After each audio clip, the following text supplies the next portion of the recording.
Hi friend, मेरे YouTube channel Urdu competition में आपका इस्तकबाल किया जाता है। हम आज की वीडियो में स्टार्ट करेंगे उर्दू पैरोडी निगारी पर तफसीली मजमून। तो चलिए दोस्तों, आज का टॉपिक हमारा रहेगा उर्दू पैरोडी निगारी पर तफसीली मजमून।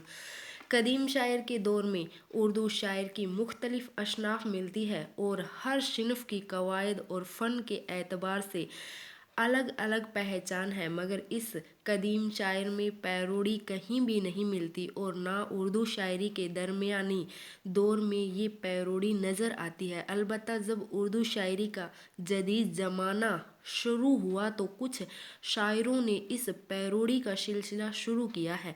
फ़न शायरी के उसूलों, शर्तों और कायदों के एतबार से ये पैरोडी कोई अलग से सनफ़ नहीं मानी जा सकती, लेकिन इसको कुछ बातों से पहचाना जा सकता है। दरअसल पैरोडी इस शायरी को कहते हैं कि शायर ने किसी शायर की गज़ल, नज़म या दूसरी किसी तरह से शायरी में कुछ रद्दोबदल करके शेर लिखे हों, या इसी काफिया, रदीफ और बहर का लिहाज रखते हुए कुछ दिलचस्प बातें बयान की हो, या एक दो लफ्ज़ की तब्दीली से शायर की शेरों के मतलब व मकसद को बिल्कुल बदल दिया हो। अपने इस्तेमाल किए हुए लफ्ज़ों से इन शेरों का कोई दूसरा मतलब निकलने की कोशिश की हो तो इसको पैरोडी कहा जा सकता है। इस बात को समझाने के लिए एक मिसाल पेश की जा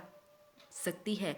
इसी शायर का एक मशहूर शेर, आहिंद लेब मिल के करे आह व जारियां, तो हाय गुल पुकार में चला जाओ हाय दिल। अकबर आला आबादी ने इस शेर के आखिरी लफ्ज़ को बदलकर इसके मतलब को ख़त्म कर दिया है और अपना एक नया मतलब बयान कर दिया है। आहिंद लैब मिल के करें आह व जारियां, तो हाय गुल पुकार में चला जाओ हाय कौम। अकबर ने शेर के आखिरी लफ्ज़ दिल को हटाकर इसकी जगह लफ्ज़ कौम इस्तेमाल किया है और इसका मतलब कुछ से कुछ कर दिया है। लिहाजा इसी शायरी को हम पैरोडी कह सकते हैं। पैरोडी की तारीफ़ को समझाने के लिए एक और मिसाल पेश की जाती है। हकीम मोमिन खां मोमिन का एक मशहूर शेर है, किसी ने गर कहा मरता है मोमिन, कहाँ हम क्या करें मर्जी खुदा की। अकबर ने इस शेर के आखिरी दो लफ्ज़ खुदा की और तखल्लुस बदल के शेर कहीं से कहीं पहुंचा दिया और मतलब कुछ का कुछ हो गया।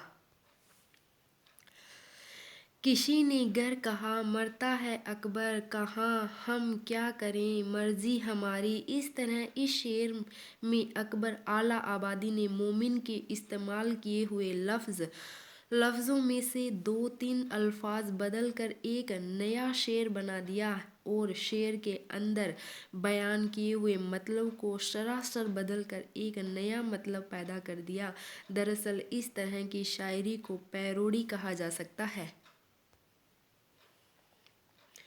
मगर इस पैरोडी की शायराना पहचान सिर्फ चंद लफ्ज़ों की तब्दीली से ही नहीं होती है, बल्कि सबसे ज़रूरी बात यह है कि शायर किसी दूसरे शायर के शेर में जिन लफ्ज़ों को हटाकर अपने अल्फाज इस्तेमाल कर रहा है, इन से तंज व मिज़ाह का रंग नुमायाँ होना चाहिए।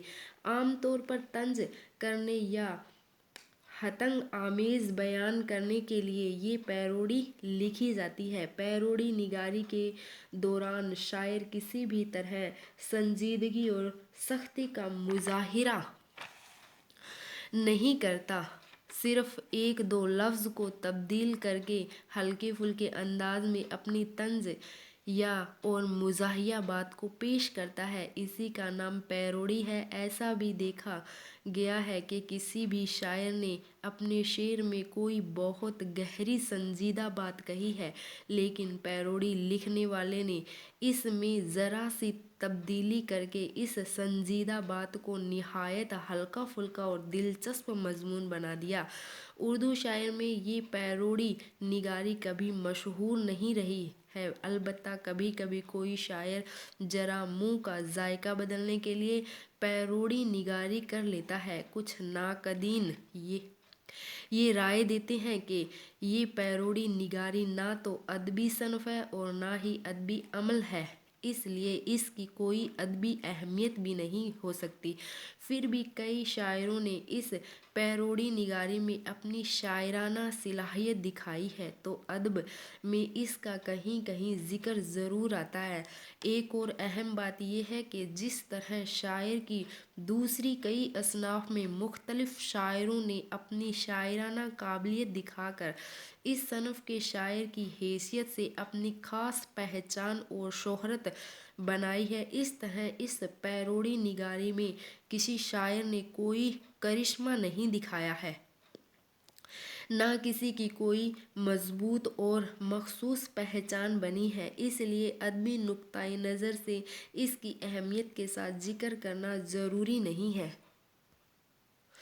तो फ्रेंड, आज की वीडियो में बस इतना ही। अगर आपको ये वीडियो पसंद आए तो लाइक कीजिए और सब्सक्राइब कीजिए। आपको लगे कि ये औरों के भी काम आए तो शेयर ज़रूर कीजिए। Thank you.